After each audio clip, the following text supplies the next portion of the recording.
Aquest nou llibre dels Petits Impossibles, el sisè, recull els 5 escrits finalistes del primer premi, al món de relats escrits per intel·ligència artificial, Laia, Alacent i IA, amb els seus prompts i la valoració de les dues intel·ligències artificials membres del jurat. Com recordareu, vam convocar aquest premi el 2024 amb l'objectiu de fomentar la creativitat i l'exploració literària en l'àmbit de la intel·ligència artificial, així com promoure la interacció entre humans i màquines en el context de la creació artística. Els participants, majors d'edat, podien presentar fins a un màxim de 3 narracions d'una extensió cadascuna, si fa no fa, de 3.985 caràcters, la suma de 1984 i 2001. Podien ser escrits en qualsevol llengua que els humans ja ens la traduiria la intel·ligència artificial.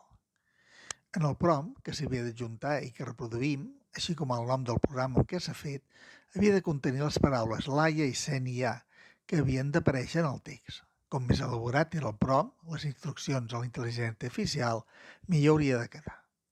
El jurat, que serà la presentació del 26 d'agost de 2026 a la sala d'actes de l'Ajuntament de la Sénia, estava compost per dues intel·ligències artificials, Copilot i Clot, dues persones humanes, Carmen Borja i Carles Molins, i una intel·ligència animal, la gosseta d'Espardenya, que van triar un text cadascuna. D'aquests 5 relats, per votació popular, va guanyar Sainete en un acto, l'enigma de la biblioteca màgica, fet per ChatGPT 3.5 de la mà de la valenciana Núria La Roca, que es va endur el guardó, fet per Artur Canyegaral, durant el sopar d'atorgament al restaurant Crisal del 7 de desembre de 2024. L'edició, totalment artesanal, com ja és tradició, s'ho ha pres amb calma. Prou perquè aquest llibre sigui un exercici d'història d'allò que es podia fer amb intel·ligència artificial fa 2 anys, que en aquest camp és una eternitat. Com teniu els prompts, vosaltres mateixos podreu fer l'exercici de veure com ha evolucionat.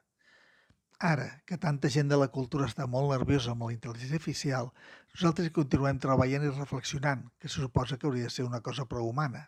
Perquè el debat no és entre obres fetes íntegrament per humans o fetes amb la intervenció de la intel·ligència artificial, sinó entre obres bones i obres dolentes, com ha estat sempre. Una nova iniciativa de la Casa de l'Artista en terres de Cruïlla i Produccions Impossibles.